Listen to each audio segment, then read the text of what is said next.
Grand Rising. It's December 13th, 2022, and it is 10 degrees Fahrenheit up at the garden. Well, let's take a wander and see what's going on.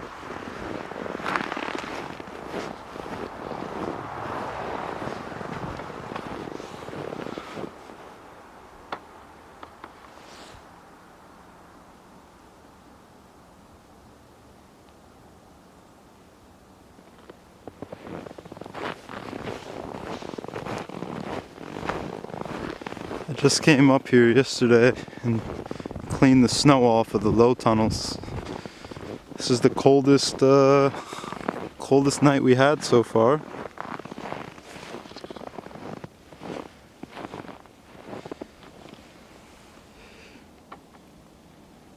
When I came up here yesterday, the low tunnels were like basically caving in from all the weight of the 1 or 2 inches of snow. And snow acts as an insulator, so I was trying to make the decision of keeping the snow on or off. So I cleaned it off of the side that the sun shines on, and then kind of left a little bit on the back. But this is it. I got everything done before the snow came, so now the garden is ready.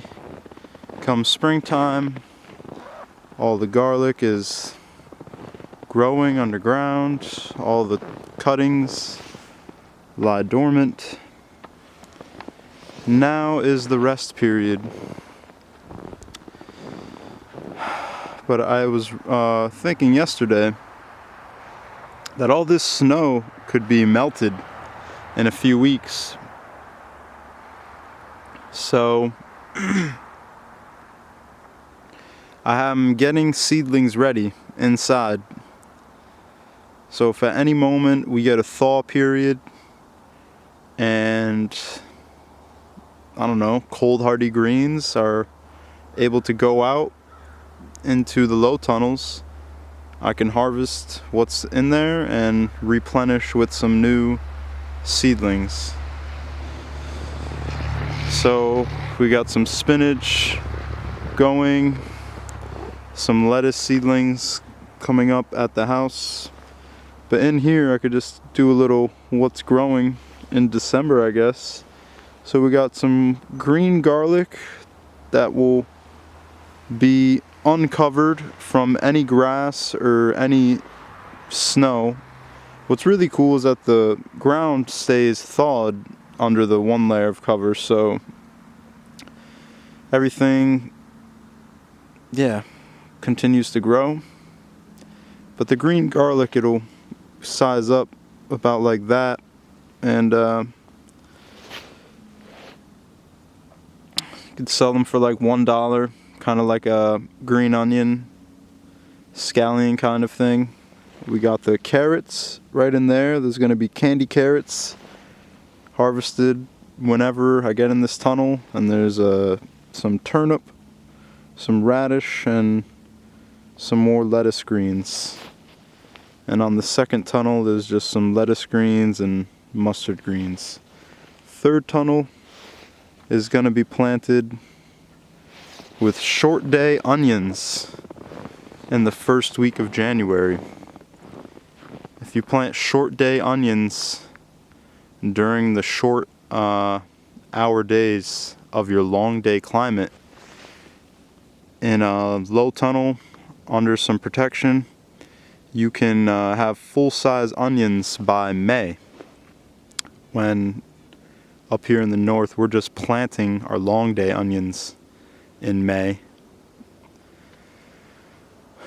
So by the time that those onions are getting harvested, I will be planting the long day onions. That way, trying to have an extended, an early harvest of onions and an extended harvest of onions. There's going to be some pre-sprouted potatoes in February that go in these tunnels in March to also have early new baby potatoes by May. Yeah, these tunnels are really cool to have here because it's going to help me get ahead in the season when it's still really cold, because the pattern has been it stays warmer and warmer each year on the going into winter end, but then it stays colder and colder each year on the going into spring end. So it's basically has been reversing, flip-flopping. This is all garlic in here. All the mounds are planted to garlic. This is my big potato bed, soon to be. The Jeruselum artichokes are going to get moved back. And this is a living wall. So in the early springtime, when they start growing up, it acts as a wind block from that cold wind coming from the north. And in the wintertime, it acts as a wind block from the cold wind coming from the north. This past spring, the cold north wind really stuck around late into the springtime, so this will be nice to have this wall in full effect. That's why I didn't cut these, so they still kind of break down some wind coming from the north. And I left the snow kind of barricaded up on the tunnels, so that'll help block some more of that wind. So yeah, that's it. Stay tuned for what's growing in January. Maybe I'll get into one of these tunnels and give a little update what's going on in there. I'm going to plant the short day onions like I was talking about. But for right now, that's about it. My hand's pretty cold. And so I think I'm going to call it on this one. The snow finally came in the Green Mountains. The sun is rising. Clouds are coming off the mountains. It looks really beautiful out there. With all the snow sparkling in the pasture. So one love wholeness. That is going to be the update for December. What's going on? It's kind of like our really first measurable amount of snow. Thank you for tuning in. One love wholeness. See you on the next one.